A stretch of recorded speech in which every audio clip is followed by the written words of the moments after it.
তো guys, ton কয়েনটাতে একটা future trade করেছিলাম, এন্ট্রি নিয়েছিলাম। এন্ট্রি নেওয়ার পর মার্কেট আমার অপোজিট সাইডে চলছিল, বাট তারপরে জাস্ট ওয়ান ক্যান্ডেলের মধ্যে আমার টার্গেট হিট করে দিয়েছে। আপনারা এখন স্ক্রিনে দেখতে পাচ্ছেন যে আমি টোটাল $6.26 মতো প্রফিট বুক করে নিয়েছি। তো এই ভিডিওতেই আমি আমার entry, SL, target everything share করে দেবো। তার সঙ্গে এটাও শেয়ার করব যে ঠিক কীরকমভাবে আমার টার্গেট হিট করেছে। তো চলুন এই ভিডিওতে আমি আপনাদেরকে বিস্তারিত এক্সপ্লেন করে দেবো।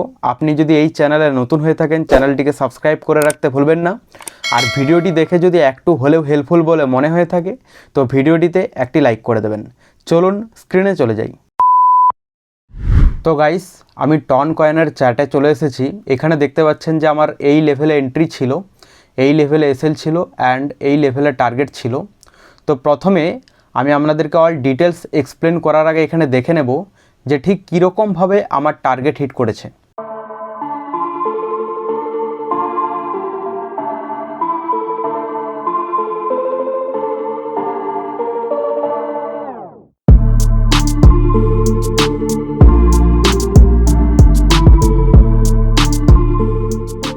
তো এখানে দেখতে পেলেন যে এন্ট্রি হওয়ার পর মার্কেট অপোজিট সাইডে চলছিল অ্যান্ড এখান থেকে মার্কেট কিছুটা কনসলিডেশন জোনে ছিল। দেন আমার কিন্তু ওয়ান ক্যান্ডেলের মধ্যে টার্গেট হিট করেছে। ওয়ান ক্যান্ডেল মানে এখানে দেখতে পাচ্ছেন যে এখান থেকে বুলিশ ক্যান্ডেল শো করেছিল এবং এই লেভেলে যেহেতু এন্ট্রি ছিল তো সেই কারণের জন্যে এই ক্যান্ডেলের লো থেকে যদি এত দূর পর্যন্ত প্লট করি তাহলে জাস্ট ওয়ান ক্যান্ডেলের মধ্যেই কিন্তু আমার টার্গেট হিট করেছে বলা যেতে পারে। তো এখানে দেখতে পাচ্ছেন যে একটা ক্যান্ডেল এত বড় মোমেন্টাম দিয়ে দিয়েছে, তো সেই কারণের জন্য আমার কিন্তু এখানে টার্গেট হিট করে দিয়েছে। আমি বিশেষ করে যখন ট্রেড নিই তখন আমি সিস্টেমেই টার্গেট, এসএল এভরিথিং লাগিয়ে রাখি। তো সেই কারণের জন্য এত দূর পর্যন্ত টার্গেট ছিল, এখানে আমি সিস্টেমে টার্গেট লাগিয়ে রেখেছিলাম, তো আমার হিট করে দিয়েছে এবং আপনারা দেখলেন যে $6.26 মতো প্রফিট বুক করে নিয়েছি। তো গাইস, এরপর আমি আপনাদেরকে এক্সপ্লেন করে দেব যে ঠিক কী দেখে আমি এখানে এন্ট্রি নিয়েছিলাম। এখানে দেখুন, আমি যদি 1 আওয়ারের টাইম ফ্রেমে শিফট হই তাহলে এখানে দেখতে পাচ্ছেন যে মার্কেটে অ্যাকচুয়ালি এন্ট্রি নেওয়ার কারণ কি। এখানে দেখতে পাচ্ছেন যে মার্কেটে প্রথমে প্রিভিয়াসে কি রিয়াকশান দিয়েছে তার উপর ডিপেন্ড করে। তো এখানে প্রথমত এখানে দেখুন রেজিস্ট্যান্স, মানে এটা হচ্ছে সেলার্সের জোন। দেন এখান থেকে বায়ার্স প্রাইসকে আপসাইডে মোমেন্টাম দিয়েছিল, এখান থেকে আবারও কিন্তু সেলার্স অ্যাক্টিভেট হয়েছে এবং এখান থেকে আবারও কিন্তু ডাউন সাইডে মোমেন্টাম দিয়েছে। দেন এখান থেকে ডাব্লু প্যাটার্ন তৈরি করে বায়ার্স আবারও ট্রাই করেছে প্রাইসকে আপসাইডে মোমেন্টাম দেওয়ার, বাট এখান থেকেও রিজেকশন দিয়েছে। তো এই হিসেবে এটা হচ্ছে পুরোপুরি সেলার্সের জোন এবং এখানে হচ্ছে সেলার্স হেভিলি পরিমাণ অ্যাক্টিভেট আছে। তো বায়ার্স বারবার ট্রাই করছে প্রাইসকে আপসাইডে মোমেন্টাম দেওয়ার জন্য, বাট সেলার্স কিন্তু এখান থেকে হেভিলি অ্যাক্টিভেটের জন্য প্রাইসকে ডাউন সাইডে মোমেন্টাম দিচ্ছে। দেন এখান থেকে দেখতে পাচ্ছেন যে মার্কেটে এখানেও ডাউন ট্রেন্ডে টার্ন নিয়েছিল, বাট এখানে ফাইনালি ব্রেক করে দিয়েছে। মানে এখানে যে রেসিস্ট্যান্সগুলো আছে সব রেসিস্ট্যান্সকে ব্রেক করেছে বায়ার্স, ঠিক আছে। এখানে বায়ার্স কিন্তু ব্রেক করেছে ফাইনালি, এবং ব্রেক করার পর সে কিন্তু সাস্টেন করতে পারেনি। কেন? কারণ এখানে অলরেডি হচ্ছে সেলার্সের জোন এবং সেলার্স হেভিলি পরিমাণ অ্যাক্টিভেট আছে। এখানে বায়ার্স রেসিস্ট্যান্সকে ব্রেক করার পরেও কিন্তু সাস্টেন করতে পারেনি, সেলার্স আবারও নিচের দিকে নামিয়েছে। তো এখানে দেখুন যে অ্যাকচুয়ালি এখানে এন্ট্রি নেওয়ার কারণ এটাই যে মার্কেটে এই যে জোন, এই জোনটা হচ্ছে প্রথমে সেলার্সের জোন ছিল। দেন সেলার্সের জোন এত দূর পর্যন্ত ছিল, ঠিক আছে। এগুলো হচ্ছে সেলার্সের জোন, এত দূর পর্যন্ত সেলার্সের জোন ছিল। অ্যান্ড এখান থেকে যখনই ফাইনালি বায়ার্স ব্রেক করেছে, মানে এখানে সাস্টেন করতে পারেনি।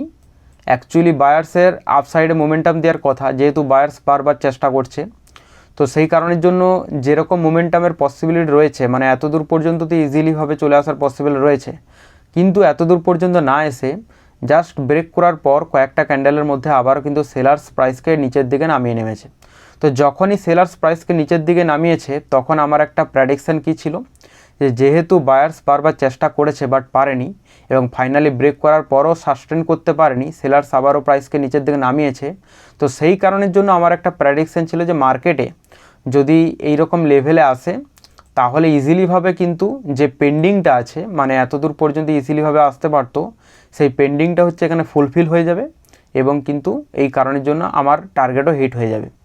এই কারণের জন্য বিশেষ করে আমি এখানে এন্ট্রি নিয়েছিলাম। এখানে দেখুন এন্ট্রি হওয়ার পরে কিন্তু কয়েকটা ক্যান্ডেলের মধ্যেই আমার টার্গেট হিট করে দিয়েছে। তো প্রথমে কনসলিডেশন জোনে ছিল, দেন টার্গেট হিট করে দিয়েছে, বেশি টাইম এখানে স্পেন্ড করিনি। তো এই হিসাবে এখানে দেখুন বায়ার্স, এখানে তো অ্যাকচুয়ালি বায়ার্স যে বলিসনেস সেটা হচ্ছে এই লেভেলে। তো এখান থেকে যখনই সেলার্স প্রাইসকে নিচের দিকে নামিয়েছে, এর কারণ কি, বেশিরভাগ ট্রেডার্সই হচ্ছে এই লেভেলে বাইং করবে, এই কারণের জন্য যে তারা রেসিস্ট্যান্সকে দেখবে যে এখানে প্রিভিয়াস রেসিস্ট্যান্সকে ব্রেক করেছে এবং ব্রেক করার পর এখানে তারা বাইং করবে। তো এখানে বাইং করার পর তাদের টার্গেট একটু উপরের দিকেই থাকবে এবং এসএল থাকবে এইরকম লেভেলে। এবং এই রকম লেভেলে এসএল থাকার জন্য কি হবে, যে মার্কেটে প্রথমে আপসাইডে মোমেন্টাম তো দিয়েছে, এখানে হচ্ছে বেশিরভাগ ট্রেডার্স হচ্ছে এই লেভেলগুলোতে বাইং করে করে করে করে যাবে এবং তারপর তাদের যে এসএল এখানে থাকবে, এসএলগুলো হিট করার জন্য মার্কেট কিন্তু একবার তাদের এসএলকে হিট করার জন্যই এখানে আসবে। তো সেই হিসেবে আমার প্রেডিকশন ছিল যে মার্কেট যদি তাদের এসএলকে হিট করে তাহলে এতদূর পর্যন্তই কিন্তু এর লো হতে পারে এবং এখান থেকে কিন্তু আপসাইডে মোমেন্টাম দিতে পারে। তাহলে যারা হচ্ছে এখানে বাইং করেছে ব্রেকআউট হিসেবে তারা পুরোপুরি ট্র্যাপ হয়ে গেছে, এবং যারা এখানে সেলিং করেছে, মানে অনেকে আবার এখানে সেলিংও করবে, যখন এখানে ব্রেক করবে না, এখানে দেখতে পাচ্ছেন যে হেলদি ক্যান্ডেল তৈরি করেছে। তো হেলদি ক্যান্ডেল তৈরি করার জন্য বেশিরভাগ ট্রেডার্স তাদের মনে এটা আসবে যে এখান থেকে প্রাইস আবারও ডাউন সাইডে মোমেন্টাম দিতে পারে এবং তাদের স্টপ লস থাকবে এই রকম লেভেলে। তো যারা বাইং করেছে তাদেরকেও ট্র্যাপ করেছে মার্কেট, যারা সেলিং করেছে তাদেরকেও ট্র্যাপ করেছে এবং এই রকম লেভেলে যারা বাইং করেছে তারা কিন্তু অ্যাকচুয়ালি উইন হয়েছে। তো এই হিসাবে ট্র্যাপ ট্রেডিং খুব চলে এখন মার্কেটে, কারণ আপনার চিন্তাভাবনার উপর ইমপ্রুভমেন্ট না এলে এবং আপনি কোথার থেকে ট্র্যাপ হতে পারেন, এবং বড় বড় যারা এক্সপার্ট ট্রেডার্স তারা ঠিক এই রকম মাইন্ডগুলোকেই রিড করে যে বেশিরভাগ মানুষ কোথায় বাইং করে এবং কোথায় সেলিং করতে পারে, কোথায় এসএল থাকে, সেই হিসেবে তারা পুরোপুরি গেমটা উল্টো দিকেই চালায়। ওকে, তো গাইস আজকের ভিডিওটি কেমন লাগলো অবশ্যই কমেন্টে জানাবেন। পরবর্তীতে আমি আবারও যখন ট্রেড নেব তখন সেখানে আমার entry, SL, target everything share করার চেষ্টা করব। তার জন্য চ্যানেলটিকে সাবস্ক্রাইব করে রাখতে ভুলবেন না। আর আমি টেলিগ্রামে কুইক আপডেট দিয়ে দিই এই সমস্ত যে ট্রেডগুলো, এই ট্রেডগুলো অলরেডি আমি আগের থেকে টেলিগ্রামে আপডেট দিয়ে দিই, সেখানে আমি entry, SL, target everything share করি। তো আপনি যদি টেলিগ্রামে জয়েন না হয়ে থাকেন আমি ডেসক্রিপশানে লিঙ্ক দিয়ে দেবো, সেখান থেকে জয়েন হতে পারেন এবং আপনিও কিন্তু এখান থেকে প্রফিট বুক করতে পারেন আপনার নিজস্ব রিস্কে। তো দেখা হচ্ছে পরবর্তী ভিডিওতে, ততক্ষণ ভালো থাকবেন। Bye bye guys.